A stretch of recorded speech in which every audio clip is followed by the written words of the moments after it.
RCM. My self Mayuri किरण टिळेकर. मी सध्या 9th मध्ये शिकत आहे. आजच्या या खास RCM वेबिनार मध्ये आपल्याला एक प्रेरणादायी व्यक्तिमत्व भेटणार आहे. त्या म्हणजे प्रतीक्षा गहिरे मॅडम. सध्या त्या पुण्यात न्यूट्रिशन आणि डायटिशियन कोर्स शिकत आहेत. म्हणजे आरोग्य आणि विज्ञान या दोन्ही क्षेत्रात ज्ञान मिळवत आहेत. पण विशेष म्हणजे शिकतानाही त्या RCM अभियान शिकत आहेत, समजून घेत आहेत, इतरांनाही समजावून सांगत आहेत. हेच खरं उदाहरण आहे शिकत असताना जीवन घडवणं. त्या आज आपल्या सर्वांसमोर त्यांच्या अनुभवातून आणि ज्ञानातून नक्कीच प्रेरणा देणार आहेत. वेलकम प्रतीक्षा गहिरे मॅडम तुमचं. Thank you Mayuri ma'am. सगळ्यात आधी सर्वांना जय RCM. माझा आवाज वगैरे एकदम ठीक येतोय? प्रतीक्षा मॅडम, तुमचा रोटेशन हे करा बरं, चेक करा बरं. फोटो आडवा दिसतोय. एक मिनिट.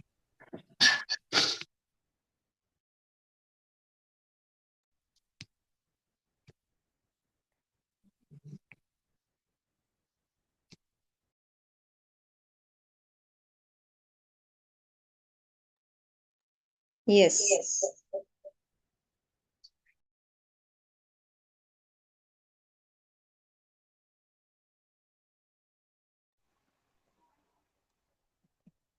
आजची मीटिंग तशी हिंदीमध्ये घ्यायची होती, पण ठीक आहे, यावेळी मराठीमध्ये आधी स्टार्ट करूयात. सर्वप्रथम माझी ओळख करून देते. मी प्रतीक्षा गहिरे, सध्या nutrition and dietetics 3rd year मध्ये आहे आणि पार्ट टाइम मध्ये RCM शिकत आहे. तर अजून असं काही जर्नी वगैरे माझं सांगण्यासारखं अजून इतकं काही झालेलं नाहीये. तर मी मला RCM बद्दल काय वाटतं हे बोलेल. ओके, तर आज थोडा प्रॅक्टिकल गोष्टी बोलूयात. तर आपल्याला जर RCM मध्ये काम करायचं असेल तर सर्वात जास्त इम्पॉर्टंट आहे की आपल्याला रिझन माहिती पाहिजे की आपल्याला का करायचंय. तर आता फॉर एक्झाम्पल समजा मी स्वतःच सांगितलं तर ड्रीम्स इतके मोठे आहेत की ते जॉब मधून होणार नाहीयेत कम्प्लीट, हे मला पूर्णपणे खात्री. त्यामुळे RCM शिवाय माझ्याकडे कुठला पर्याय नाहीये. अजून सेकंड रिझन सांगितलं तर मम्मी पप्पांना बघून मी लाईक खूप जास्त इन्स्पायर होते की आपण या फील्डमध्ये लोकांपर्यंत पोहोचणं, त्यांना हेल्प करणं, किंवा जेव्हा आपण वेगवेगळे अनुभव ऐकतो की ह्या कोणाला गामा ओरिजिनॉल मध्ये मुळे फायदा होतोय, कोणाला न्यूट्रिशनमुळे आपला फायदा होतोय, तर ह्या ज्या ब्लेसिंग्स आहेत आपल्याला ह्या कुठल्या जॉब मधून नाही भेटणार. तर त्या हे एक माझं सेकंड रिझन आहे. आणि थर्ड रिझन म्हटलं तर सध्याची मुलींची स्थिती. तर आता आपण खूप लकी आहे की आपण खूप कम्फर्ट झोन मध्ये वाढलोय, पण आपल्या देशामध्ये सगळीकडे ही परिस्थिती सारखी नाहीये. कोणाला लाईक इन लॉज म्हणजे सासू सासरे त्रास देतात, कोणाला फायनान्शियली त्या इंडिपेंडेंट नसल्यामुळं पतीकडून त्रास सहन करावा लागतो, किंवा अशा खूप काही गोष्टी तिला सहन कराव्या लागतात का तर ती फायनान्शियली इंडिपेंडेंट नाहीये. ती तिच्या पतीवर किंवा किंवा तिचे वडील आय मीन पप्पा त्यांच्यावर डिपेंड असल्यामुळे खूप अशा काही रेस्ट्रिक्शन येतात. तर त्यातून आपल्याला जर बाहेर पडायचं असेल तर आधी सेल्फ इंडिपेंडंट बनणं खूप जास्त गरजेचं आहे. आणि आता तसंच म्हणजे प्रत्येकाने आपलं एक रिझन असं फिक्स केलं ना की का करायचंय RCM, तर आपल्याला कुठल्याही मोटिवेशनची गरज पडणार नाही. की आपण म्हणतो ना की थोडस लांब राहिलं की निगेटिव्हिटी आली, किंवा आपण असं म्हणतो की हा काही दिवस खूप कंटिन्यू काम केलं पण नंतर पूर्णपणे डिऍक्टिव्ह झाली आयडी. तर ह्याचं रिझन हेच आहे की आपल्याला पक्क रिझन माहित नाही की आपण ह्या फील्डमध्ये का उतरलोय. तर सर्वप्रथम आपण आपलं रिझन एकदम परफेक्टली आपल्या डोक्यात ठेवून कुठेतरी लिहून ठेवायचं की मी हे का करतेय आणि आपल्याला काय काय करायचंय. कारण की जेव्हा आपली व्हिजन क्लिअर असते त्यावेळी आपल्या युनिव्हर्स कडून पण आपल्याला अपॉर्च्युनिटी मिळत जातात. आता फॉर एक्झाम्पल जर दिलं तर अजून तर मी पूर्णपणे 100% या फील्डमध्ये उतरली नाहीये, तरी पण कॉलेज थ्रू मला असे खूप सारे कोर्सेस येत आहेत की जिथे मला बिझनेसच्या न्यू स्टार्टअप आयडियासाठी किंवा त्यांना हेल्प भेटेल अशा अपॉर्च्युनिटी समोरून माझ्याकडे येत आहेत. तर म्हणजे ही आपली व्हिजन मध्ये ताकद आहे की आपण जेव्हा त्यामध्ये उतरतो मनापासून तर आपोआप त्या तशी सिच्युएशन ही बनत जाणार आहे. आता रिझन एकदा आपलं पक्क झालं की आपल्याला अजून पुढे काय करायचं ते बघूया. तर सगळ्यात पहिलं की गुरुकुल. गुरुकुलचं सेशन आय गेस ते बऱ्याच जणांना माहित असेल. ज्यांना माहित नसेल त्यांना सांगते की सकाळी 6:30 वाजता जे RCM चे निर्माता आहेत TC छाबरा सर, तर ते रोज 1 तासाचं सेशन घेतात आणि त्यामध्ये वेगवेगळ्या विषयांवर चर्चा होते. मग त्यात प्रॉडक्ट बद्दलही सांगितलं जातं आणि सर्वात मेन म्हणजे की संस्कार दिले जातात. हे कुठल्याही कंपनीमध्ये मला तरी असं वाटत नाही की कुठल्याही कंपनीचे मालक स्वतःहून येत आहेत आणि बाकीच्यांची काळजी म्हणजे इतकी स्वतः आतून त्यांची जी केअर आहे ती आपल्याला लगेच दिसून येते की ती तळमळ आहे त्यांच्यामध्ये. तर त्यामुळे हे एक रिझन आहे की आपण काय यामध्ये काम करायचंय. जर निर्माता आपल्यासाठी इतकं सगळं करतायत तर आपलं पण कुठेतरी पार्ट येतो की त्यांचं जे स्वप्न आहे त्यामध्ये आपला खारीचा वाटा तरी नक्कीच असला पाहिजे. सेकंड, गुरुकुलमध्ये आल्याच्या नंतर आपल्याला प्रॉडक्ट नॉलेज घ्यायचंय. आता प्रॉडक्ट नॉलेज म्हणजे असं नाही की सगळ्या वस्तूंबद्दल 100% नॉलेज आपल्याला पाहिजे. पण असे कुठले तरी 4 ते 5 प्रॉडक्ट आपण असे मास्टर करायचे. मी तर म्हणेल PhD करून टाकायची, की त्या प्रॉडक्ट बद्दल आपल्याला कोणी काहीही कुठूनही विचारलं तरी आपल्याला ते सांगता यायला पाहिजे. आणि मग बाकीचे जे प्रॉडक्ट्स आहेत नॉर्मल त्यांच्याबद्दल बेसिक बेसिक इन्फॉर्मेशन असली तरी चालेल. आता मी परवा किंवा 2-3 दिवसाआधीच दिनेश सरांची मीटिंग ऐकत होते. त्यामध्ये त्यांनी सांगितलं की आपल्या भिलवाड्याला कलर पेंट जो आहे त्याची फॅक्टरी बनतीये आणि त्याची क्वालिटी अशी असणार आहे की ती आता मार्केट पर्यंत त्याला कुठलंच कॉम्पिटिशन नाहीये अशा लेवलची क्वालिटी असणार आहे. तर आता हे तर एक एक्झाम्पल झालं की आता म्हणजे पेंट हा असा प्रॉडक्ट किंवा असं आपण सेक्टर म्हणूयात की त्यात जर आपण थोडे एफर्ट्स टाकले आणि जर बाय चान्स आपल्याला खरंच कलर पेंटचे डीलर्स आपल्याशी टाईप झाले तर रॉयल्टी 1 ते 2 महिन्यामध्ये करणं शक्य आहे. म्हणजे त्याचा टर्नओव्हर इतका मोठा आहे. तर असेच कुठले तरी 2 ते 4 प्रॉडक्ट आपण सिलेक्ट करायचे आणि त्याच्यावर मास्टरी करून टाकायची. त्यानंतर आता आपण नॉलेज वगैरे घेतलंय. त्यानंतर काय करायचं तर प्लॅन्सची जी आपण दाखवायची म्हणजे संख्या आहे प्लॅन शोईंग ती वाढवायची.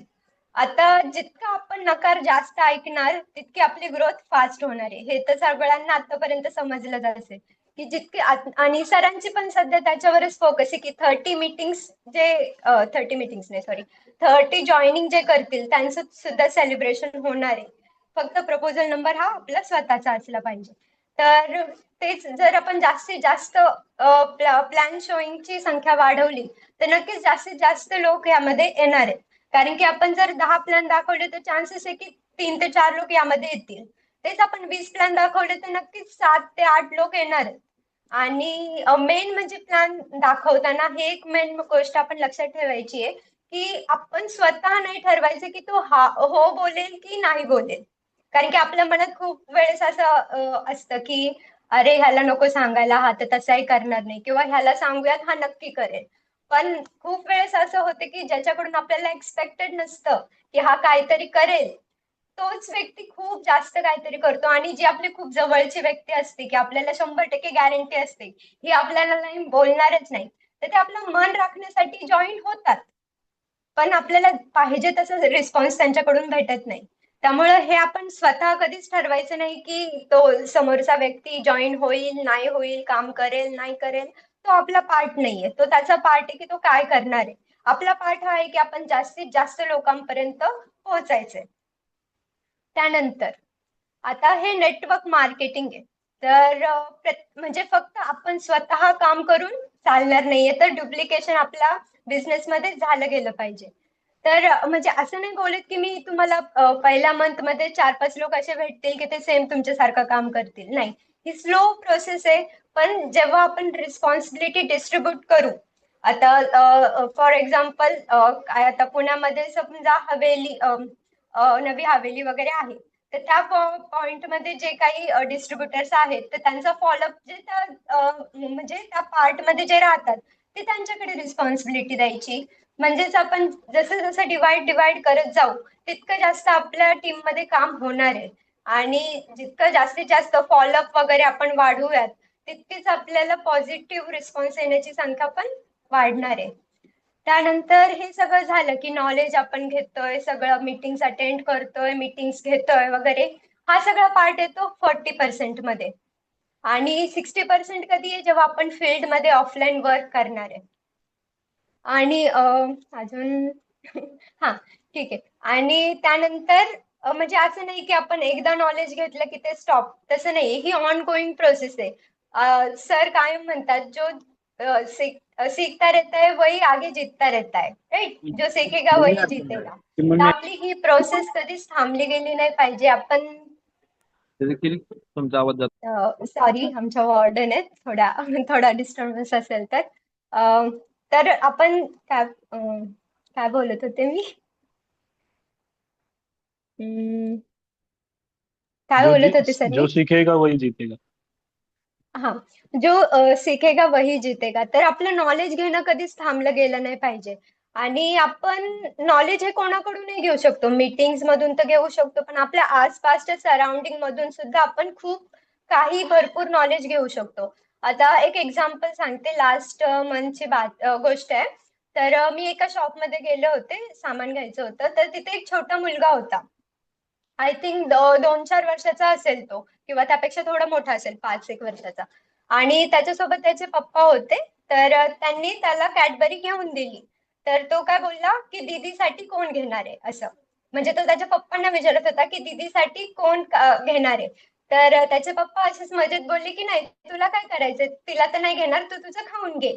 तर तो मुलगा लिटरली तिथे रडायला लागला की नाही, दीदीला घेतल्याशिवाय मी दुकानातून बाहेर जाणार नाही.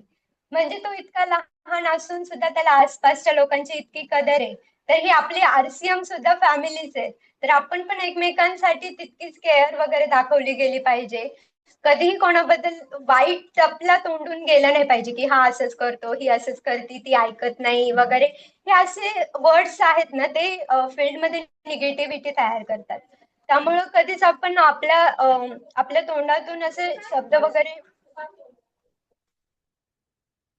हर्षदीप सर, एक सेकंड.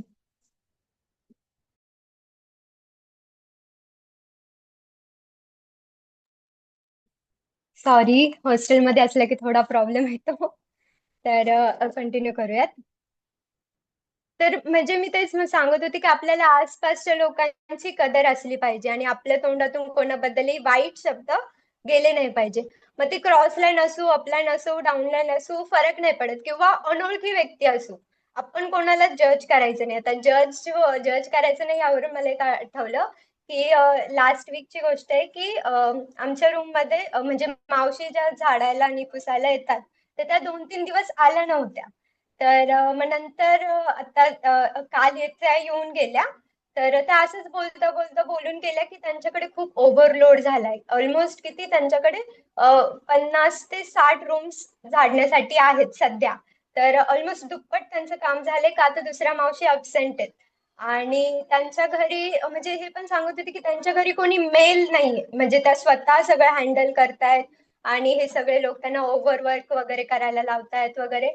तर कुठेतरी मलाच वाईट वाटलं की आपण खूप लवकर जज केलं, की म्हणजे मी पण बोलता बोलता मम्मीशी बोलून गेले होते की यांना फक्त झाडायचं वगैरे आहे, तरी पण 2-2, 3-3 दिवस येत नाही, रूम खराब होते वगैरे.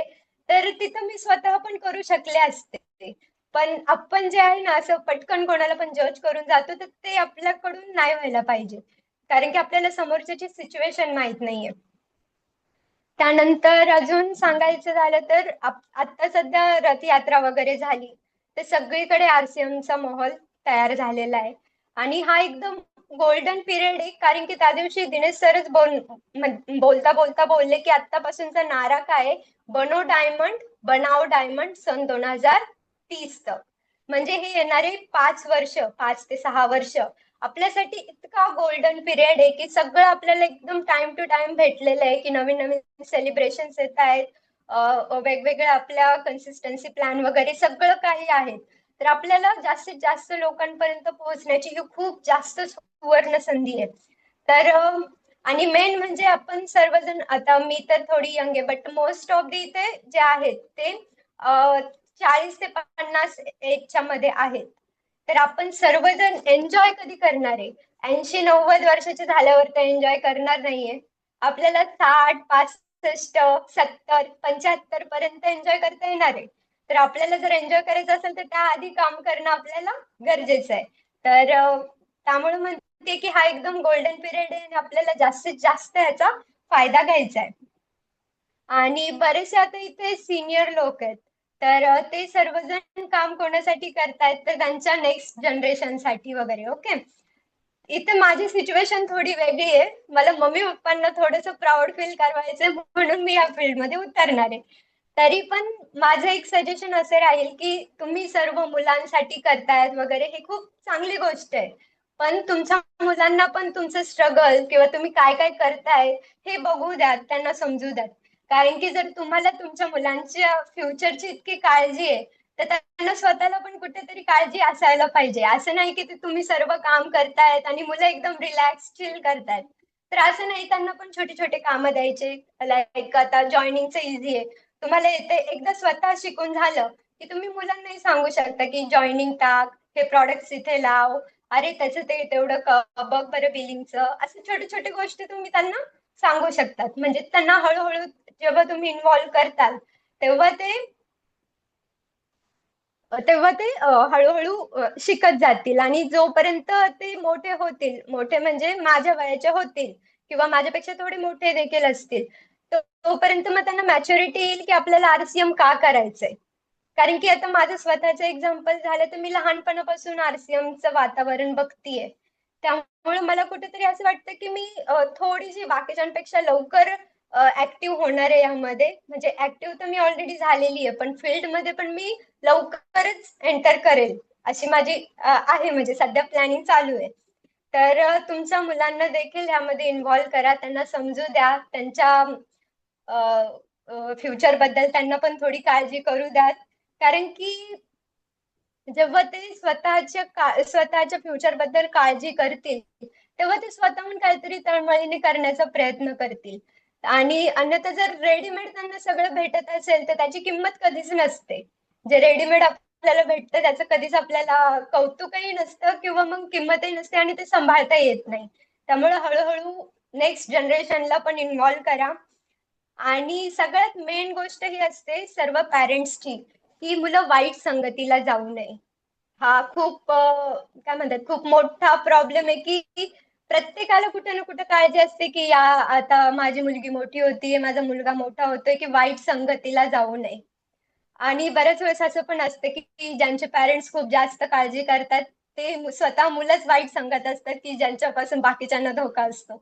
तर जर आपण त्यांना आरसीएम मध्ये इन्व्हॉल्व केलं, तर त्यांना जे सॉरी प्रतीक्षा रेग्युलर मॅडम, कसं एक एक वागायचं, काय करायचं, फ्युचर बद्दल प्रतीक्षा जर मॅडम, ते माझा काळजी करत आवाज येत असतील तर ते.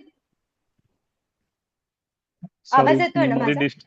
हा, आवाज येतोय, पण मी थोडं डिस्टर्ब करतो तुम्हाला, कारण की कसं आहे, मी तुमचं प्रमोशन पूर्ण मुंबई टीम मध्ये केलं होतं, तर आपल्या मुंबई टीमचे ना भरपूर लोक अच्छा. जॉईन आहेत. तर माझी रिक्वेस्ट ओके असेल की ओके. थोडं पुढचं सेशन तुम्ही हिंदीमध्ये बोलू शकता, आणि त्यांना पण थोडं कम्फर्टेबल होईल, तर थोडंसं हिंदीमध्ये कंटिन्यू केलं तर बरं ओके आहे. अजून तुम्ही जास्त वेळ घेतला तरी चालेल, पण थोडं हिंदीमध्ये कंटिन्यू ओके. करा, त्यांना पण अच्छा अच्छा, ठीक है ठीक है थँक्यू. ठीक है। ठीक है, तो अब हिंदी में लेते हैं मीटिंग। कोई प्रॉब्लम नहीं, कौन सी भी लैंग्वेज में हम बोल सकते हैं। ओके। तो जब हम अपने बच्चों को आरसीएम में इन्वॉल्व करेंगे, तो जो चिंता होती है कि लाइक गलत संगत में हमारे बच्चे ना जाए, तो उसकी पॉसिबिलिटी कम हो जाती है। और जब उसकी पॉसिबिलिटी कम हो जाती है, तो बच्चे ऑटोमेटिकली पॉजिटिव साइड में शिफ्ट हो जाते हैं। फिर वो खुद का काम भी खुद करते हैं और खुद की मतलब केयर करते हैं। घर में एनवायरनमेंट भी बहुत अच्छा रहता है। तो सब कुछ। तो मैं यही बोलूंगी कि नेक्स्ट जनरेशन को जल्दी से जल्दी आरसीएम बिजनेस में लाओ। और जैसे कि अभी हम देख रहे हैं कि अभी भी जितने मेल लीडर्स हमारे आरसीएम में है, उतने फीमेल लीडर्स आगे नहीं आए। मतलब अभी आ रहे हैं, बट परसेंटेज अभी भी थोड़ा सा डाउन है। तो अगर हम सब लोग आए हैं इतने जल्दी आरसीएम में, तो हमारी रिस्पॉन्सिबिलिटी बनती है कि हम ज्यादा से ज्यादा लड़कियों को इसमें लाए। बिकॉज अभी की जो सिचुएशन है, पॉपुलेशन बहुत ज्यादा है, और जो यंगस्टर्स है, मतलब 20 से 30 साल के जो यंग पीपल है, वो बहुत ज्यादा है। तो अनएम्प्लॉयमेंट का जो रेट है वो बहुत ज्यादा बढ़ चुका है। तो अगर हमें इसको कम करना है, तो हमारा एक बहुत अच्छा आरसीएम यही माध्यम है कि मतलब हम सबको अपॉर्चुनिटी देकर अनएम्प्लॉयमेंट कम कर सकते हैं। तो वैसे तो मुझे इतना ही बोलना था। तो और एक बात मुझे अजय सर को बोलनी है कि अभी फीमेल लीडर्स भी बहुत ज्यादा इन्वॉल्व हो रहे हैं, तो फीडबैक जब हम लेंगे तो एक मेल लीडर एक फीमेल लीडर ऐसा लेंगे तो अच्छा रहेगा, मतलब सबको चांस भी मिलेगा। बिकॉज बहुत बार ऐसा हो जाता है कि एंड एंड में टाइम नहीं मिलता है, तो अगर हम अल्टरनेट करेंगे तो अच्छा रहेगा। तो बस इतना ही बोलना था मुझे। Thank you. थैंक यू, अगर कुछ गलत मैंने थोड़ा बहुत बोल दिया होगा तो उसके लिए sorry. Thank you. Over to Ajay sir. बहुत बहुत धन्यवाद प्रतीक्षा मैडम। एक बार सभी साथियों से मैं ये गुजारिश करना चाहूंगा, प्रतीक्षा मैडम के लिए एक जोरदार तालियां बजाए। क्योंकि हमारी जो गुरुवार की वीकली में मीटिंग रहती है, तो हमारा मेन उद्देश्य यही रहता है कि हमारे टीम में ज्यादा से ज्यादा लीडर बोले या आगे आके जिम्मेदारी ले, डुप्लीकेट हमारे जैसे तैयार होनी चाहिए। तो इसीलिए हमारे ये गुरुवार की वीकली मीटिंग रहती है। और पिछले गुरुवार को भागवत मैडम भी पहली बार बोले थे, और आज प्रतीक्षा मैडम भी पहली बार ही बोली है मीटिंग में। तो बहुत अच्छा लगा। ज्यादा से ज्यादा साथियों को यही करना चाहूंगा कि सब आगे आकर अगर जिम्मेदारी लेते हैं, तो ये प्लेटफॉर्म सभी के लिए खुला है। हर गुरुवार हम नए लीडर ऐसे बुला सकते हैं, और ज्यादा से ज्यादा फीडबैक और ज्यादा से ज्यादा साथियों को हम उनका रिव्यू ले सकते हैं। तो बहुत बहुत धन्यवाद प्रतीक्षा मैडम। और आगे की जिम्मेदारी के लिए मैं हमारे बीच में सोनोने सर है, तो सोनोने सर को इनवाइट करना चाहूंगा। Please welcome Sonone sir. अ, धन्यवाद सर, जय आरसीएम सभी साथियों को। और मेरे हिसाब से एक बार जोरदार तालियां होनी चाहिए प्रतीक्षा मैडम के लिए। तालियां क्यों होनी चाहिए साथियों, मैं आपको क्लियर कर दूं कि जितने भी आरसीएम में आज तक सेकेंड जनरेशन देखी है, वो एक तो पिताजी के गुजरने के बाद आई है, या फिर बाहर सब धक्के खा के आए। मतलब ऐसे बहुत सारे एग्जाम्पल अपने पास है। बाहर अपनी करियर को आजमा के वो फिर इस सिस्टम को एज अ करियर अपना चुना है उन्होंने। लेकिन प्रतीक्षा मैडम का अगर आपने पूरा स्टोरी अगर स्टार्टिंग से देखा होगा, मराठी में बोला उन्होंने, लेकिन मैं शॉर्ट में बता दूं कि एजुकेशन लेते हुए अभी तक उनका करियर भी स्टार्ट नहीं हुआ है, लेकिन वो पूरा फुल टाइम उन्होंने ये ठान लिया है कि मेरा जो करियर होगा वो आरसीएम में होगा, और आरसीएम के प्रोडक्ट के साथ ही, और जो सेवा भाव से आरसीएम काम कर रही है वो सेवा भाव से जुड़ के ही वो काम करेंगे। तो ये सोच के आरसीएम में आने वाले बहुत कम लोग हैं, और इसके लिए मैं चाहता हूँ कि एक बार प्रतीक्षा मैडम के लिए जोरदार तालियां होनी चाहिए। मैं अगर ये मौका ये एज में हमारे पास आ जाता और इतनी समझ हमारे में आ जाती, तो आज ये निश्चित था कि आज जैसे डॉक्टर गहिरे सर, सीमा मैडम या उनकी पूरी फैमिली इस प्लेटफॉर्म पे है, अगर इस उम्र में आरसीएम का इतना नॉलेज अगर हमें आ जाता, तो शायद पिताजी और माताजी सबके साथ हमें भी इस प्लेटफॉर्म पे एक साथ आके इसको सीखने का मौका मिलता। तो बहुत बहुत धन्यवाद है प्रतीक्षा मैडम का, पूरे गहिरे फैमिली का, जो हर वक्त हमें कुछ ना कुछ नया चीज सिखाते रहते हैं। तो हमारे कुछ मुंबई से भी साथी ज्वाइन है, तो उनके लिए एक बार जो मैडम ने कहा है, एक दो मिनट में मैं उसको थोड़ा रिपीट करूंगा, ताकि उनको भी समझ में आए कि प्रतीक्षा मैडम ने किस किस चीजों पे बात की है। मैडम ने सबसे बढ़िया चीज पहले बताई कि जब तक किस चीज का रीजन क्लियर नहीं होता है, तब तक उस चीज को करना नहीं चाहिए। तो एक सबसे बड़ा एग्जाम्पल मैडम ने बताया कि आप कोई भी काम ले लो, बिना रीजन के करोगे तो आप बीच में छोड़ के चले जाओगे, और रीजन मिलने के बाद उस काम में आके क्या करना है यही क्लियर नहीं होता। इसके लिए बहुत सारे लोग आरसीएम का काम छोड़ देते हैं। आरसीएम में आने के बाद हम लोग अभी 500 प्रोडक्ट कंपनी के पास है, तो हम लोग भी यही चाहते हैं कि 500 के 500 प्रोडक्ट का हमारे पास नॉलेज होना चाहिए। लेकिन ये बहुत अच्छी बात प्रतीक्षा मैडम ने बताई कि आपको पूरे प्रोडक्ट का नॉलेज रखने की जरूरत नहीं है, कुछ सिलेक्टिव और प्रीमियम प्रोडक्ट के नॉलेज रखो, ताकि आपको कल कोई नींद में भी उस प्रोडक्ट के बारे में पूछे तो उसका जवाब आपके पास होना चाहिए। तब वो कॉन्फिडेंस आपका फील्ड पे दिखेगा उस प्रोडक्ट के बारे में। तो बहुत बढ़िया तरीके से प्रतीक्षा मैडम ने समझाया ये सारी चीजों को हमको। और सेकंड और एक बात मैडम ने बताया कि हमें इस सिस्टम में हम जब किसी के लिए किसको कॉल करते हैं, या फिर किसको इनवाइट करते हैं, या फिर किसी को प्लान देते हैं, तो हमें पहला फिल्टर नहीं करना है, या फिर किसी को प्री जज नहीं करना है ना, कि ये व्यक्ति करेगा नहीं करेगा, कितने साल करेगा, वो हमें कुछ नहीं करना है उससे। हमें सिर्फ हमारा काम है, जैसा दिनेश सर ने कहा और प्रतीक्षा मैडम ने भी कहा, कि आरसीएम में हमारा काम ही यही है कि हम जितने ज्यादा लोगों तक ये प्लान को पहुंचाएंगे, उतना ज्यादा हम इस सिस्टम में सक्सेसफुल हो सकते हैं, भले वो लोग ना बोले हाँ बोले। दिनेश सर ने ये बात भी कही कि जितना लोग ना बोलेंगे उतना जल्दी आपकी रॉयल्टी आ जाएगी। तो ये सारी चीजें मैडम ने गुरुकुल से, दिनेश सर से, या फिर जो उनके आजू बाजू में माहौल है वो उस हिसाब से सीख के हमें बहुत बढ़िया तरीके से समझाई है। 60-40% का रेशियो भी मैडम ने बहुत बढ़िया तरीके से समझाया कि 40% आपको इस सिस्टम में ऑनलाइन वर्क करना पड़ेगा, एजुकेशन लेना पड़ेगा, लेकिन इस सिस्टम में हम लोग सक्सेसफुल तभी हो सकते हैं तब हम लोग 60% अपना काम फील्ड पे करेंगे। सिस्टम बहुत बढ़िया है। अभी एक बीच में मैसेज भी आया था कि आरसीएम बिजनेस क्या है, हमें थोड़ा वो समझाओ। तो आरसीएम बिजनेस कुछ नहीं है भाइयों। आरसीएम बिजनेस हम जो आज तक काम करते आए, जो गलत तरीके से करते आए, उसको सुधारने का काम अगर बोला जाए तो आरसीएम है। गलत तरीके से जो खरीदी करते हैं उसको सुधारने का काम अगर बोला जाए तो आरसीएम है। गलत प्रोडक्ट मार्केट से लाके हम हमारी हेल्थ खराब कर रहे थे, अच्छे प्रोडक्ट आरसीएम के लाके हम हमारी हेल्थ सुधारना, ये काम आरसीएम में करना है। बस इसका डुप्लीकेशन हमें हमारे आसपास के लोगों में करना है। यही सिंपल सा काम आरसीएम में करना है, और ये काम इतना आसान है, इसके लिए आरसीएम बहुत लोगों को मुश्किल लगता है। तो ये बहुत सिंपल काम है, इसको हम लोग आसानी से करके आगे बढ़ सकते हैं। ज्यादा टाइम नहीं लूंगा क्योंकि हमें सबका फीडबैक भी लेना है, और हमारी बहुत महिला साथियां जो एक्टिवली काम कर रही है आज इस सिस्टम में, बहुत गर्व होता है जब उनके साथ ऐसे मीटिंग करते हैं या काम करते हैं। दो तीन बातें एक लास्ट में आपको बताऊंगा, फिर हम 1 to 1 फीडबैक लेंगे सबका। अ, रूपांतरण यात्रा भी सबको मालूम है, रूपांतरण यात्रा चालू है, और हमारे टीसी सर, आदरणीय टीसी सर भी कहते हैं कि ये रूपांतरण यात्रा पूरे देश में बदलाव लाएगा। लेकिन ये देश में बदलाव आएगा ये हमारे लिए इंपॉर्टेंट नहीं है। रूपांतरण यात्रा से हमारे अंदर जो रूपांतरण, यानी हमारे रूप में, बाहर से नहीं, अंतर रूप से जो हमारे में बदलाव आएगा बहुत इंपॉर्टेंट है। देश तो बदलने ही वाला है 100%, लेकिन उसका बेनिफिट हमें जब होगा जब हमारे अंतर रूप को हम लोग बदलेंगे, है ना। सर कहते हैं कि आपके जो अंदर चल रहा है वही आपके शक्ल पे भी दिखना चाहिए, आपके फेस पे भी दिखना चाहिए, तब जाके आप आरसीएम में सक्सेसफुल हो सकते हो, है ना। तो ये सारी चीजों पे हमें ध्यान रखना है। रूपांतरण यात्रा तो पूरे देश में चलेगी, 17,000 किलोमीटर चलेगी, 100 सिटीज में चलेगी, लेकिन उसका हमें फायदा तब होगा, उसका असली मकसद जब तक हम लोग हासिल नहीं करेंगे तब तक हमें रूपांतरण यात्रा का फायदा नहीं होगा। ये सारी चीजें मैं एक बात आपको क्लियर करा दूं, आज ये ऐसे मीटिंग देखने से नहीं होगी, किसी की बातें सुनने से नहीं होगी, या फिर किसी के बोलने से भी नहीं होगी। जब तक हम लोग करेंगे नहीं ना, तब तक ये सारी चीजें असंभव है। तो सुनेंगे, देखेंगे, बोलेंगे, लेकिन ये चीजें फील्ड पे जब तक हम लोग करते नहीं या फिर लोगों से करवाते नहीं, तब तक ये सारी चीजों का कुछ मूल्य नहीं बनता है। तो हमें ज्यादा से ज्यादा, जैसे मैडम ने कहा कि 60% हमें फील्ड पे काम करना होगा, क्योंकि 40% तो हम नॉलेज ले रहे हैं, और 40% काम आरसीएम कर ही रहा है हमारे लिए, एजुकेशन दे रहा है, सेलिब्रेशन कर रहा है, यात्रा निकाल रहा है, बड़े बड़े लोगों को हमारे बीच में लेके आ रहा है। तो ये सारी चीजें तो कंपनी करने वाली, लेकिन हमारा 60% काम हम लोग जब तक ईमानदारी से नहीं करेंगे तब तक हम लोग इस सिस्टम में सक्सेसफुल नहीं हो पाएंगे। लास्ट में एक बात, हर चीज का एक मेन प्लान होता है और एक सेकेंडरी प्लान होता है ना, एक प्राइमरी एक सेकेंडरी प्लान होता है। तो आरसीएम में भी वैसा ही है। आरसीएम का मेन प्लान और मेन मकसद है कि लोगों को डायमंड तक पहुंचाना, अच्छी सेहत दिलाना, अच्छे संस्कार दिलाना और सेवा भाव से दिलाना। लेकिन इसको हासिल करने के लिए आरसीएम सेकेंडरी या फिर उसके पीछे बहुत सारे प्लान चलाते रहती है ना।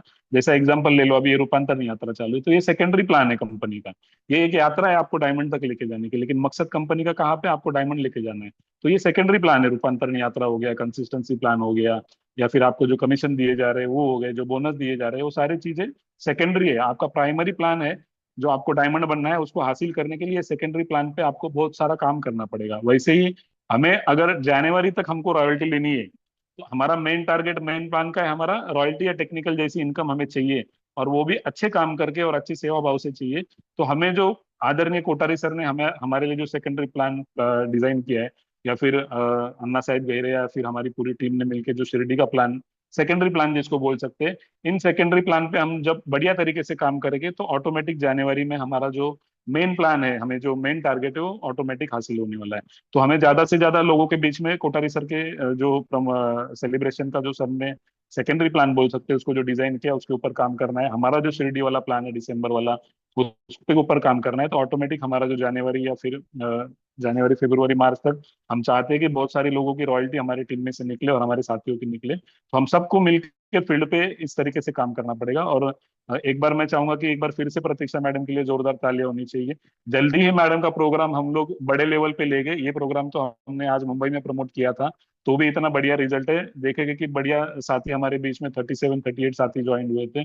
बहुत सारे साथी मुंबई से और यूपी से भी बहुत सारे साथी ज्वाइन हुए थे। तो ये जल्दी ही हम लोग हमारे टीम के जो लोग हैं या फिर जो एक्टिव लीडर है, जो समझ रहे हैं और सीख रहे हैं, उनको बहुत बड़े प्लेटफॉर्म पे प्रमोट करेंगे।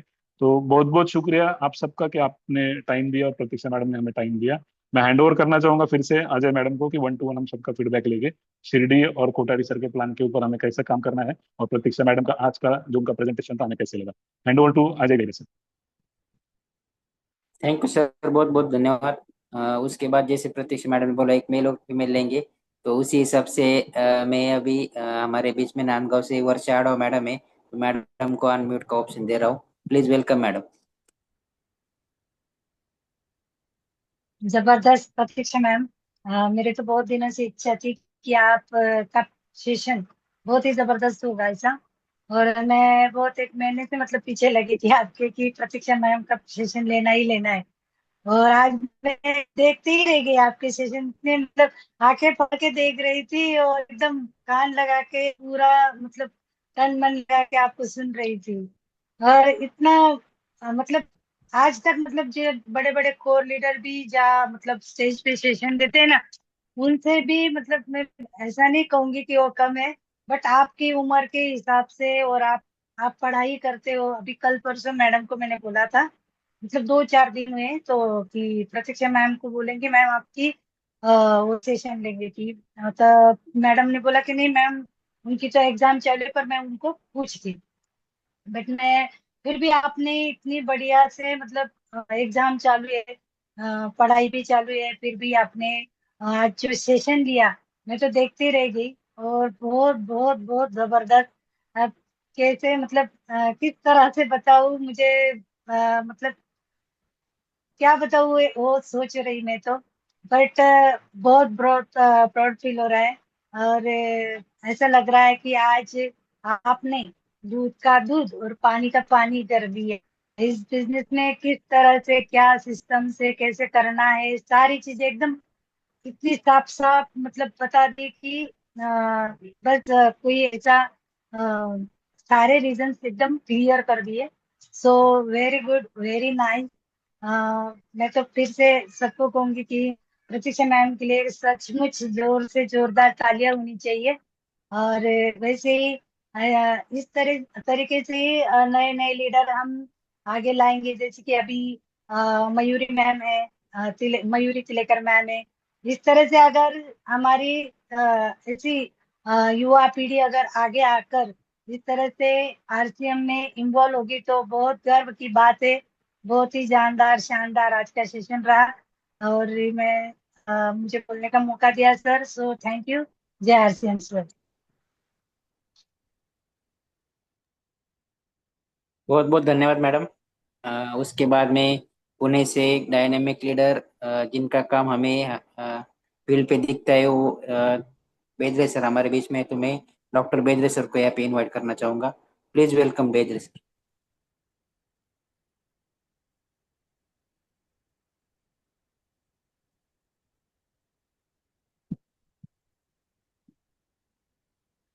बेदरे सर अगर कंफर्टेबल हो तो अनम्यूट कर सकते हैं।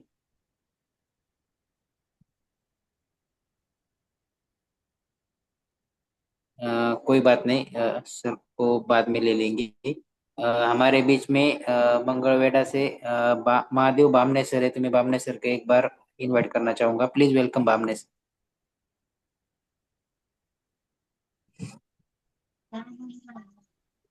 सभी को नमस्ते। जय आरसीएम।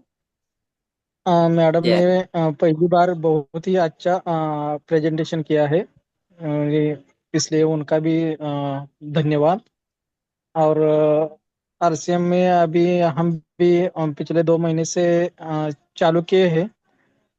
तो लगातार चालू है ना, रोज एक दो नए कॉल भी कर रहे हैं और आगे जाके बहुत बड़ा करने का भी इरादा है।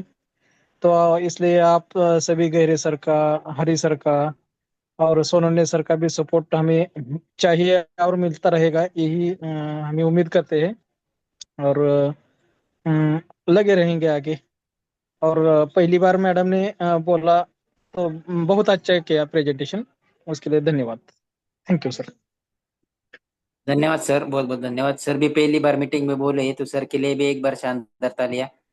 उसके बाद में हमारे बीच में एक अर्चना साहनी मैडम है जिनका कैमरा ऑन है। तो मैं साहनी मैडम को एक बार इनवाइट करना चाहूंगा यहाँ पे।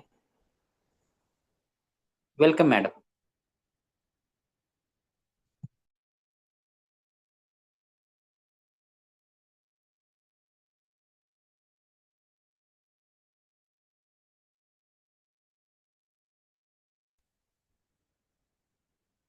सबको जय आरसीएम। आवाज आ रही है? जय आरसीएम, आवाज आ रही है सबको? यस यस, आवाज आ रही है। यस, कंटिन्यू कर। Yes sir. तो मैं अहिल्या नगर से बात कर रही हूँ। आदरणीय सानप सर जी के ग्रुप में से हूँ। अर्चना शाहने फ्रॉम अहिल्यानगर। तो मैं ये बताना चाहूंगी कि अभी जो प्रतीक्षा मैम ने बात बताई, तो सच में उन्होंने दिल को भाने वाली बात बताई है। तो मराठी में तुकाराम महाराज जी कहते हैं की माझ्या वडिलांची मी राशी का देवा, तुझी चरण सेवा पांडुरंगा। उसी तरह जैसे कि मेरे पिताजी जो काम करते हैं, उसी तरह मुझे भी उनका काम आगे लेकर जाना है, उनकी धुरा मुझे संभालनी है। ऐसी दिल में ठान कर हर कोई लड़का या लड़की जब आगे बढ़ जाती है ना, तभी वो कुछ कर दिखाते हैं या सफल हो जाते हैं, और उनके पापा को भी या मम्मी को भी एक स्टेबल ऐसा महसूस होता है कि हाँ, मैंने जो क्या बोलते हैं धुरा हाथ में ली थी, तो उसे वो मेरे बेटे भी मेरे साथ सपोर्ट कर रहे हैं।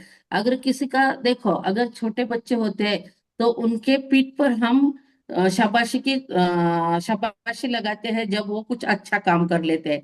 लेकिन जब हमारे बच्चे हमारे पीठ पर हाथ देते हैं कि पापा आप आगे बढ़ो या मम्मा आप आगे बढ़ो, हम आपको सपोर्ट करते हैं, तो 10 हाथी का बल उनके पेरेंट्स में आ जाता है। और ये बात सही है, हर पेरेंट्स चाहते हैं कि हमें हमारी पहचान से कोई ना पहचाने, बल्कि हमारे बच्चों की वजह से हमारी पहचान हो जाए, ऐसा हर कोई माँ बाप चाहता है। तो बस इसी उम्मीद पर जो प्रतीक्षा मैम ने अपनी बोले तो छवि रखी है ना, तो सच में प्रतीक्षा मैम आप बहुत ही आगे बढ़ोगी, पापा का मम्मी का अच्छे से नाम करोगी। और आज आप ऑनलाइन मीटिंग कर रही हो, लेकिन सच में भिलौड़ा में भी आप ऑन स्टेज सबको इतना इम्प्रेस करोगी। बेटा आप में इतनी पावर है, और आगे बढ़ते रहो। और आरसीएम पूरी टीम आपके साथ है। अभी सर ने भी बोला कि परिवर्तन यात्रा शुरू है, तो खुद में परिवर्तन आना चाहिए। तो सच में सर जी, सब में परिवर्तन होना चाहिए, क्योंकि परिवर्तन, बदलाव ये पृथ्वी का, ये सृष्टि का नियम है। तो बदलाव सब में आना चाहिए। बदलाव तो हमारे बचपन से हम में आज तक जो बदलाव हुआ है, वो एक सृष्टि का नियम है। तो जैसे हमारे शरीर में बदलाव हुआ है, वैसे नेचर में भी बदलाव हुआ है। तो सब बदलाव के अधीन है। तो ये बदलाव होना जरूरी है, ये इसलिए ये परिवर्तन होना जरूरी है। हमें आगे की सोचना है। हमें जिंदगी में क्या मिलना चाहिए, इसके बारे में सोचना है। और हमारे साथ हमारे बच्चे भी किस तरह से ये सब काम हैंडल करेंगे और आगे बढ़ेंगे, इसके बारे में सोचना है। तो हमारा भारत किस तरह से निरोगी रहे, किस तरह से अच्छे प्रोडक्ट्स यूज करे, इसके बारे में हमें सब में अवेयरनेस लाना है। क्योंकि अभी तो दिवाली का फेस्टिवल आने वाला है। तो आपने अभी से एडवर्टाइज में भी बहुत सारे न्यूज़पेपर में भी ये पढ़ा है, सुना है, और व्हाट्सएप पे भी अलग अलग मैसेजेस आते हैं कि किस तरह से मिलावट होती है। हाँ, यस, बोलिए सर। नहीं, कंटिन्यू करें मैडम। तो किस तरह से मिलावट होती है और उसकी वजह से हमारी तबीयत पर किस तरह से बुरा असर होता है। तो सच में ये बात लोगों तक पहुंचनी बहुत जरूरी है। खास करके तेल से, दूध से जो मिलावट होती है, तो उसमें सभी लोगों की तबीयत पे बहुत बुरा असर होता जा रहा है। बहुत बड़े बड़े बीमारियों की समस्या हमारे देश के सामने आ रही है। तो उससे हमें कैसे छुटकारा मिलना चाहिए, इसके लिए आरसीएम ने बहुत ही अच्छे अच्छे प्रोडक्ट बाजार में लाए हैं। तो हमें उसके बारे में सब लोगों को उसकी जानकारी देनी है, और ज्यादा से ज्यादा तेल के बारे में सबको जागरूक करना है। और अच्छा खाए तो सेहत अच्छी रहेगी। जो दवाई पे खर्च करना है वो अच्छे खाने पे खर्च करे, और अपना देश निरोगी रहे। और जैसे जवानों का है, उसी तरह ये टहलता रहे, खेलता रहे, और ऐसे जवान बच्चे बच्चे आगे आए और हमारे देश का भवितव्य बनाए। सच में प्रतीक्षा बेटी, आपने बहुत ही अच्छे से प्रेजेंटेशन दिया। फिर से एक बार मैं आपको शुक्रिया अदा करूंगी। और सर जी, मुझे आपने बोलने का मौका दिया, और मुझे लगता है मैं जरा थोड़ी ज्यादा देर बोल गई, तो उसके लिए मैं सबको सॉरी बोलूंगी। और सर जी आपको थैंक यू बोलूंगी। Over to sir ji, thank you. बहुत बहुत धन्यवाद मैडम। बहुत अच्छी अच्छी बातें मैडम ने आज बोली है। मैडम का स्पेशल धन्यवाद बोलना चाहूंगा। उसके बाद में बेदरे सर का हैंड रेस था, तो मैं बेदरे सर को अनम्यूट कर रहा हूँ। Please welcome sir.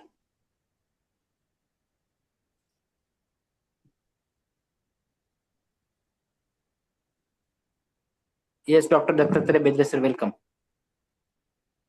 जय आरसीएम सर। जय सर। आज प्रतीक्षा मैम ने बहुत अच्छी और बहुत बड़ी बड़ी बातें बता दी, जो कि अ, जो जो आरसीएम का जो भी आरसीएम में ज्वाइन है, जिनकी जो दूसरी पीढ़ी या पहली पीढ़ी सब ज्वाइन है, उनके लिए एक अच्छी बेमिसाल बातें, जो गुरुकुल में क्या है, फिर आप अपने ड्रीम्स के बारे में क्या क्या बोलना है, क्या क्या करना है, ये सब अच्छी तरह से बताया। मैं थोड़ा लेट ज्वाइन हुआ था और थोड़ा माउस का प्रॉब्लम हो गया था, इसलिए मुझे पहले कुछ सुना नहीं दिया। लेकिन जो बात बताई मैडम ने, वो सबके लिए खास है। और इसी के अनुसार अगर सबने काम किया तो अच्छी ग्रोथ हो जाएगी। और स्पेशल थैंक्स गहरे सर और मैडम का, उन्होंने इतने अच्छे तरीके से प्रत्यक्ष मैम को तैयार किया है, जो एक बहुत अच्छी लीडर की तरह वो बोलती है। और सच में वो भविष्य में बहुत बड़ी लीडर लीडर बन जाएगी। Thank you. यस धन्यवाद सर। उसके बाद में हमारे बीच में मनीषा तनपुरे मैडम है, तो मैं मैडम से एक बार अनम्यूट करना चाहूंगा।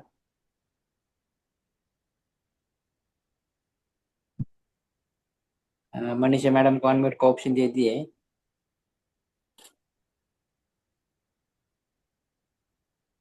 जी नमस्ते सर। Yes welcome madam. मैं तो एक ही शब्द में बोलना चाहूंगी कि मूर्ति लहान पर कीर्ति महान, ऐसी बात हमारी प्रतीक्षा मैम ने आज बोली है।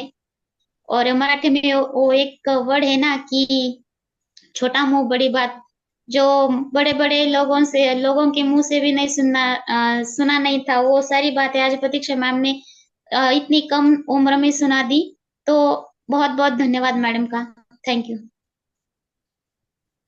धन्यवाद मैडम। उसके बाद में हमारे बीच में किरण टिड़ेकर सर है, मैं सर से इनवाइट करना चाहूंगा। Please welcome Tidekar sir.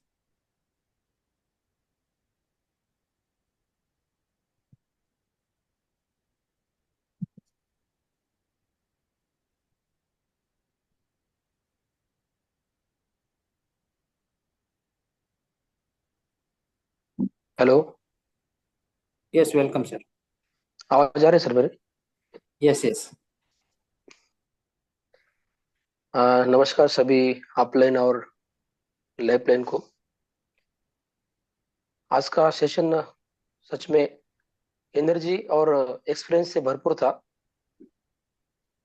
हम सबने देखा कि प्रत्युषा गैरे में हमने केवल न्यूट्रिशन और डाइटिशियन का कोर्स कर नहीं है, बल्कि इसके साथ साथ आरएसएम के मिशन और सोच को भी जी रही है। शिक्षा और व्यवसाय दोनों को सुंदर संतुलन उन्होंने हमें दिखाया। उनके शब्दों में हमें ये सिखाया कि सीखना कभी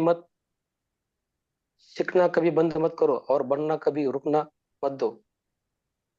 आज पूरे वेबिनार के और दिल से धन्यवाद देना चाहती हूँ गैरे मैम को। और अपने व्यक्त पढ़ाई के बावजूद समय निकालकर हमें नई दिशा और प्रेरणा दी गई। आपके विचार हमारे लिए एक नई रोशनी है। Thank you so much ma'am. JR से please over to Ajay sir. Thank you sir. हमारे बीच में मनमाड़ से आशा जगताप मैडम है, तो मैं जगताप मैडम को इनवाइट करना चाहूंगा। Please welcome doctor Asha Jagtap madam.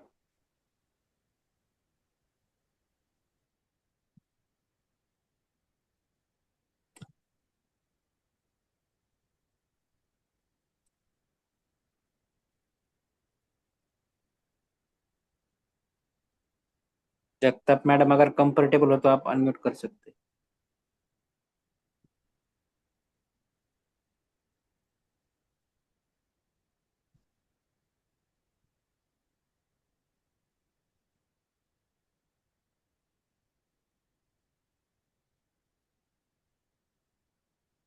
Madam को बाद में लेंगे। हमारे बीच में राजगुरु नगर से किरण भोमाळे सर है, तो मैं किरण सर को एक बार अनम्यूट करना चाहूंगा। वेलकम किरण भोमाळे सर।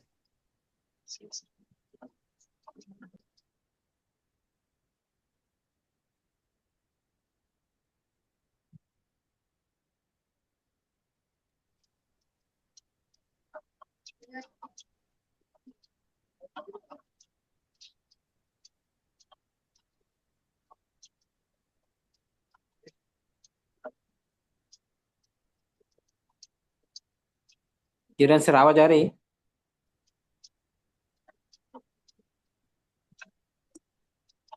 कोई बात नहीं, हमारे बीच में रॉयल्टी एच और रमेश चोंडीकर सर है, तो रमेश सर से मैं एक बार इनवाइट करना चाहूंगा।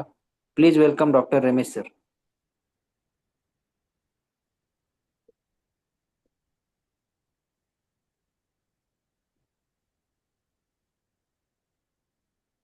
हेलो, मेरी आवाज आ रही है सभी को? Yes sir, yes. Ramesh sir अगर कंफर्टेबल हो तो doctor Ramesh. Yes sir, welcome. जय श्री राम सब लोगों को। सब लोग प्रतीक्षा मैडम ने अच्छे तरह से बात किया और बहुत बहुत उनका धन्यवाद। और सब लोगों ने ऐसे प्लान करके और सब लोगों ने जैसा सीखना बंद नहीं करना, उसके लिए हर दिन 6:30 बजे गुरुकुल अटेंड किया तो बहुत अच्छी बात हो जाएगा लोगों का। उसके लिए मेरी एक ही सलाह है, सब लोग 6:30 बजे से 7:30 बजे तक गुरुकुल अटेंड करो। टीसी सर का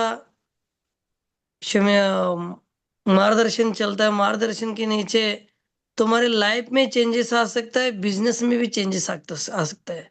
और नया नया प्रोडक्ट का सीखने के लिए तुम्हारे को गुरुकुल बहुत अच्छे तरह से मार्गदर्शन होगा। और अभी कीसोल का भी सेशन चल रहा है, आज गुरुकुल में कीसोल का सेशन था। लेकिन गुरुकुल अटेंड किया तो सब साथियों ने बहुत अच्छे तरीके से सीख जाएगा। लेकिन सीनियर साथी को जो भी प्रोडक्ट के बारे में इंतजार करना है, अजय सर को फोन करना, राजकुमार सर को फोन करना, ये तुम्हारे सब लोग बिजी रहता है, उसके लिए तुम फोन करके प्रोडक्ट के बारे में इंतजार करने से गुरुकुल अटेंड करो, सारे प्रोडक्ट की जानकारी तुम्हारे को मिलेगा। और न्यूट्री चार्ज के सब लोगों ने फोकस करो। न्यूट्री चार्ज की रेट भी अभी जीएसटी के लिए कम हो गए और प्रोडक्ट का पीवी भी उतना ही है। पीवी में कम कंपनी ने नहीं किया, लेकिन पीवी बहुत अच्छा है न्यूट्री चार्ज में। और रेट भी कम हो गए और डीपी भी कम हो गए। लोगों को बेचने के लिए अच्छे ही है, लेकिन लोगों को समझना चाहिए कि ऐसा समझना चाहिए कि हर आदमी को, हर लेडीज को प्रॉब्लम चल रहा है। अभी अभी मार्केट में अभी रूपांतरण यात्रा में जो साथी ने गए, उधर एक सेहत साथी बुक मिले। जो सेहत साथी बुक में ऐसा लिखा है कि कौन सा बीमारी पे क्या क्या देना चाहिए, क्या डाइट प्लान देना चाहिए और क्या नहीं देना चाहिए, सब कुछ इसमें लिखा है। उसके लिए मेरी एक ही निवेदन है सब लोगों का, सब सीनियर साथी जूनियर साथी को, न्यूट्री चार्ज पे काम करो। बहुत अच्छे से तुम्हारे को प्रॉफिट भी होगा और अच्छे से पैसा कमा सकते हैं। इसके लिए न्यूट्री चार्ज ट्रेनिंग अटेंड करो और सही जानकारी ले लो, उसमें बहुत बढ़िया बिजनेस हो सकता है। इतना ही मैं बोलूंगा। सब साथी को धन्यवाद। जय आरसी। बहुत बहुत धन्यवाद सर। सर का न्यूट्री चार्ज पे बहुत अच्छा फोकस है और अच्छी तरीके से सेलिंग भी सर करते हैं। सर का नॉलेज जितना ले सकते हैं हम, उसका फायदा ले सकते हैं। उसके बाद में हमारे बीच में जागृति भागवत मैडम है। मैं भागवत मैडम को अनम्यूट का ऑप्शन दे रहा हूँ। Please welcome madam.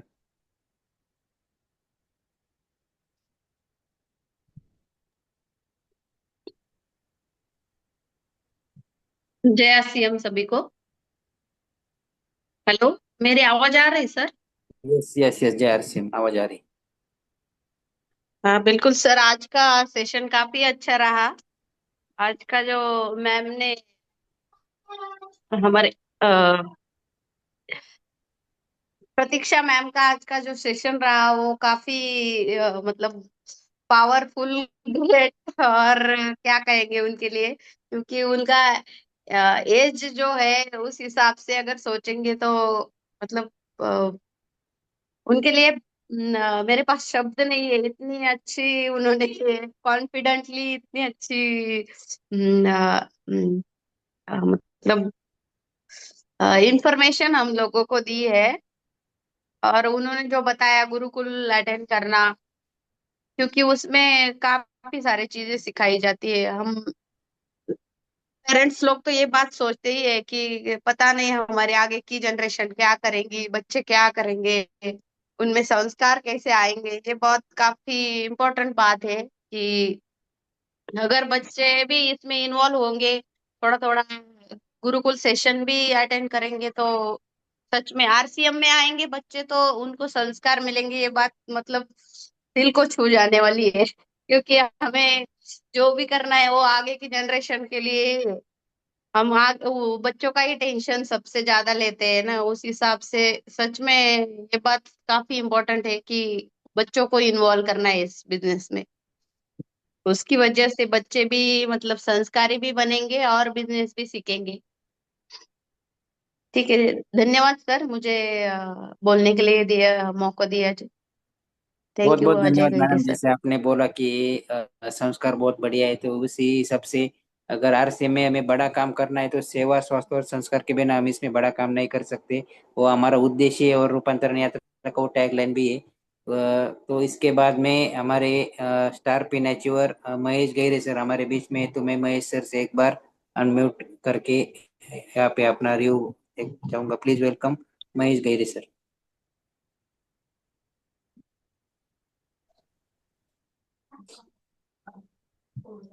धन्यवाद सर। आवाज आ रही है मेरी ठीक से? यस यस, आवाज आ रही क्लियर। हाँ प्रतीक्षा मैम, बहुत बहुत धन्यवाद। आपने बिल्कुल सीधे तरीके से हर किसी को समझ में आएगा इस तरीके से बातें किया। और सिर्फ बिजनेस के बारे में आपने आपका एक्सपीरियंस भी शेयर नहीं किया, तो आपने एक अच्छी तरह से उसमें आपने टीच भी किया और एक अच्छी तरह से संस्कार भी दिखाई दिया उसमें से। तो दोस्तों, हमें सिर्फ ये बातें सुनने से कुछ नहीं होगा। तो आज हम जितने भी पार्टिसिपेट है सभी ने ये अच्छी तरह से समझ लेना चाहिए कि इतनी सी बच्ची जो कि अभी उसकी ऐसे मीटिंग लेने की या कोई बिजनेस करने की उम्र भी नहीं है, अभी सीखने की उम्र में, स्टूडेंट की उम्र में अगर इतने अच्छे विचार है उसके, तो हमें भी ज्यादा हमारे पूरे फैमिली को इस सिस्टम में इन्वॉल्व करना चाहिए, ताकि ये जो संस्कार यहाँ से मिल रहे हैं, ये संस्कार ऐसे मार्केट में कहाँ पे भी नहीं मिलेगा। सिर्फ पैसा तो मिल ही रहा है, पैसा मार्केट में मिल रहा है, लेकिन संस्कार यहाँ पे उसके साथ में एक्स्ट्रा हमारे फैमिली के लिए मिलेगा। इसलिए इसको थोड़ा सा सीरियसली समझना जरूरी है। और दूसरी चीज है, हमें सिर्फ सुनने से कुछ नहीं होता, हमें ये सब प्रैक्टिकली चीजें करना जरूरी है। इसके लिए हमारे जो अपलाइन है, उन्होंने अभी जो शिरडी का अपना सेलिब्रेशन प्रोग्राम रखा है, ये भी ध्यान में रखना है सभी ने। और इसमें ज्यादा से ज्यादा जो हमारे टीम में कंसिस्टेंसी में जितने ज्यादा से ज्यादा लोगों को हम ला सकेंगे, इसके लिए हर एक को कॉल करके पूरी सिस्टम, पूरे फायदे ठीक तरह से समझाना है। और जितने भी टर्मिनेट आईडी है उन सभी को कांटेक्ट करना है, क्योंकि हमें सबसे बड़े लीडर अगर शिरडी में लाना है तो हमें तैयारी सबसे बढ़िया करनी चाहिए। और एक बार अगर हम अच्छी तैयारी करके दिखाएंगे तो अच्छे से अच्छे कोर लीडर हम शिरडी में वापस ला सकते। तो बस सभी को यही गुजारिश है कि थोड़ा सीरियस ले ले इस प्रोग्राम को, क्योंकि बहुत हमारे बिजनेस में चेंज आने वाला है इस सेलिब्रेशन प्रोग्राम से। तो बस मुझे बोलने के लिए मौका दिया, बहुत बहुत शुक्रिया। सीरियसली शिरडी के प्रोग्राम का सभी ने प्लानिंग करना चाहिए, उसके लिए जो भी हेल्प चाहिए हमारे अपलाइन हमें हेल्प करने के लिए तैयार है। और जो भी चीजें अपलाइन बता रहे हैं उसको हमें सिर्फ फॉलो करना है। और आज प्रतीक्षा मैम ने जो भी चीजें बताई, जो बेसिक चीजें बताई, वो तो करना ही करना है। हमें गुरुकुल का प्रोग्राम भी अटेंड करना है। ऐसी बहुत चीजें हैं दोस्तों जो धीरे धीरे हम सबको करना है, हमारी टीम को ये सिखाना है। ऐसा करेंगे तो हमारे बिजनेस के साथ हमारे संस्कार भी अच्छे रहेंगे और हमारी पूरी फैमिली भी इसमें इन्वॉल्व रहेगी। बहुत बहुत शुक्रिया मुझे बोलने का मौका दिया। Over to Ajay sir. बहुत बहुत धन्यवाद सर। और हमारा मीटिंग का टाइम अभी लगभग एंड ही होने वाला है, लेकिन जिसका प्रतीक्षा मैडम वेट कर रही है, जिनकी गाइडेंस में सीख रही है, तो मैं एक बार सीमा मैडम को इनवाइट करना चाहूंगा। Please welcome Seema madam. बहुत बहुत धन्यवाद सर। प्राउड ऑफ यू प्रतीक्षा, क्योंकि प्रतीक्षा का वेबिनार था, वो बोलती है मीटिंग में, पर पहला वेबिनार था उसका। और आपको बहुत सारे साथियों को लगता होगा कि प्रतीक्षा ने मम्मी पापा से पूछा होगा कि मैं किस पर बात करूं या कुछ कुछ। हमें कुछ भी पता नहीं, अभी नहीं कि मैं किस पर बात करूं। अपने आप सीखती है। अगर हस्बैंड वाइफ ये सीख गए और पूरा घर में वही माँ होते, तो बच्चों में अपने आप को में लाना है, तो बच्चों को अपने आप वो माहौल मिल गया है। मीटिंग जब भी हम करते हैं तो बच्चे भी साथ में बैठते हैं। अब प्रतीक्षा जैसे आप हॉस्टल में है, तो वो वहां भी अगर टाइम मिलता है तो वो भी वहां सुनती है, और इसी तरह से वो सीख रही है और आगे बढ़ने की कोशिश कर रही है। और proud of you. Thank you. Thank you madam. आज के मीटिंग में सभी को एक मैसेज लेना चाहिए कि आरसीएम बिजनेस में फैमिली इन्वॉल्व करना क्यों जरूरी है। जैसा प्रतीक्षा मैडम आज इस बिजनेस में सेकंड जनरेशन है, मैं भी इस बिजनेस में सेकंड जनरेशन हूँ, लेकिन घर में माहौल जैसा रहेगा वैसे हमारी संगत आरसीएम के साथ रहेगी। तो इसी के साथ हमारे बीच में लास्ट में डॉक्टर गहिरे सर को लेना चाहूंगा। प्लीज वेलकम डॉक्टर राव साहब Gahire sir. Thank you sir. Travelling में हूँ, आवाज आ रही है सर? यस यस, आवाज आ रही। बहुत बढ़िया, लाजवाब। और एक की बात बोलूंगा कि अपने फैमिली को तो इन्वॉल्व कीजिए, लेकिन खुद को गुरुकुल में आना पड़ेगा। अगर हम सीखेंगे तो अपने अगली पीढ़ी को या अपने अगले मतलब लाइफ लाइन को सिखा सिखा पाएंगे। और एक बात समझ में आई, डुप्लीकेशन करना होगा। अगर हम ओरिजिनल कॉपी अच्छी तैयार करेंगे तो डुप्लीकेट कॉपी अपने आप अच्छी तैयार हो जाएगी। Thank you. जय RCM. Thank you sir. Pratiksha madam ने हमें भी यही सिखाया है कि लर्निंग ही अर्निंग है।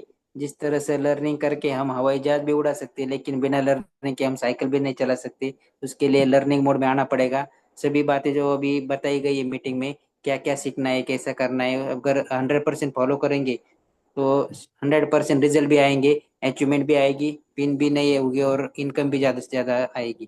तो लास्ट हमारे बीच में डॉक्टर शेख सर है, तो शेख सर से मैं एक बार इनवाइट करना चाहूंगा। Please welcome doctor Shamim Sheikh sir.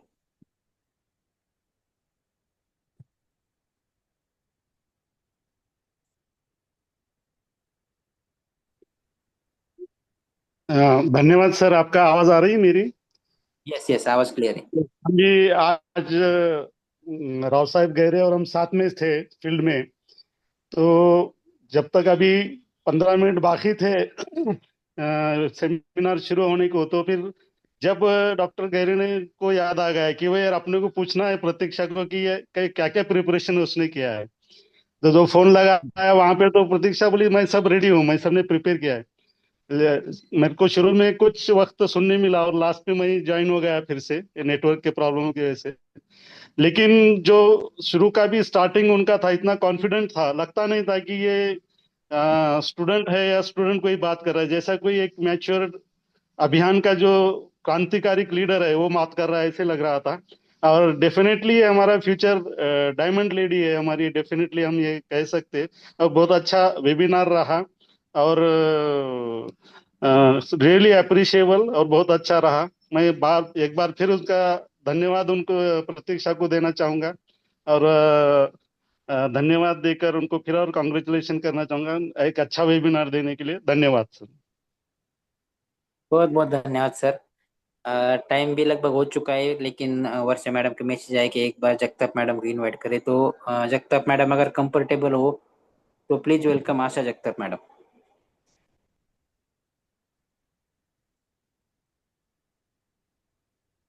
हाँ, जगताप मैडम तो नहीं दिख रही मुझे।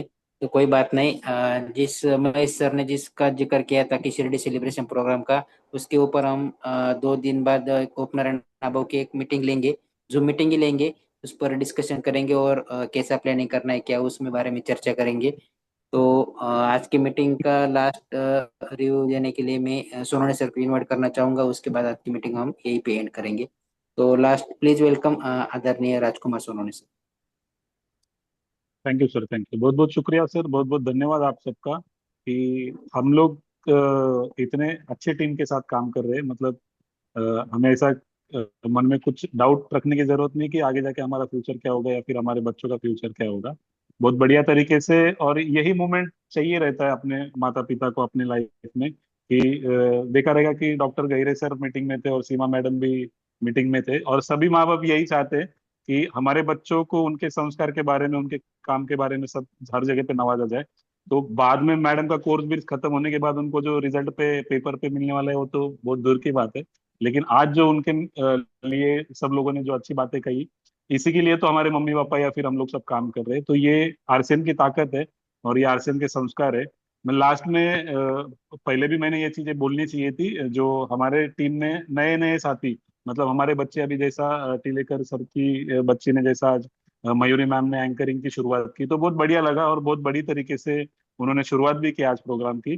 तो मयूरी मैम का भी एक बार हम लोग सब जोरदार तालियों से धन्यवाद करेंगे कि हमारे बीच में ऐसे लोग तैयार हो रहे कि आगे जाके मतलब मैं दिल से जो है मैं बोल देता हूँ मुंह पे कि आगे जाके हम लोग बैठ के खा सकते हैं। तो ये सारी ताकत है इस सिस्टम की, और हमारे बच्चे जिस तरीके से इन्वॉल्व हो रहे हैं, इन्वॉल्वमेंट दिखा रहे हैं, बहुत बढ़िया बात है हमारे लिए। तो मुझे लगता है कि हमारे शिरडी प्रोग्राम के लिए हम लोग जो एंकर ढूंढ रहे थे वो शायद से तिलेकर फैमिली से हमें मिल गए। तो मैं रिक्वेस्ट करूंगा सर से कि मयूरी मैम को लेके अगर डॉक्टर सर किरण सर अगर थोड़ा सा एंकरिंग का जिम्मेदारी ले गए शिरडी के प्रोग्राम का, वो तो हम लोग 2 दिन के बाद डिस्कस करेंगे क्योंकि लास्ट प्रोग्राम में सर भी नहीं थे। तो हम लोग 2 दिन के बाद उसके ऊपर डिस्कशन करेंगे। लेकिन बहुत बढ़िया एंकरिंग है सर की भी और मयूरी मैम की। तो एक बार सब उनके लिए जोरदार ताली होनी चाहिए। और आप सभी का धन्यवाद है कि आप आए आज के इस प्रोग्राम में, और आपने इस प्रोग्राम को 4 चांद लगा दिए, और उस 4 चांद के ऊपर और 4 चांद प्रतीक्षा मैडम ने लगा दिए। तो बहुत बहुत शुक्रिया सबका, पूरी टीम का और पूरी फैमिली का। जय आरसीएम साथियों। Thank you sir. इसी के साथ मिलते हैं अगले गुरुवार को एक नए लीडर के साथ। तब तक के लिए सभी को जय RCM. Thank you so much.